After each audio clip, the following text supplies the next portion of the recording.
Here's 2 ways that you can crack your own back, or at least release off the joints and get yourself feeling better. So in this position, you're going to bring your foot hooked behind there and rotate yourself all the way through, and then do the other side like that.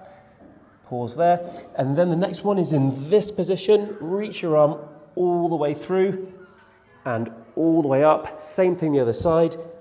All the way up, all the way through. These exercises can give a little click in the back or a release, or at least they'll just stretch through the joints and get yourself moving better.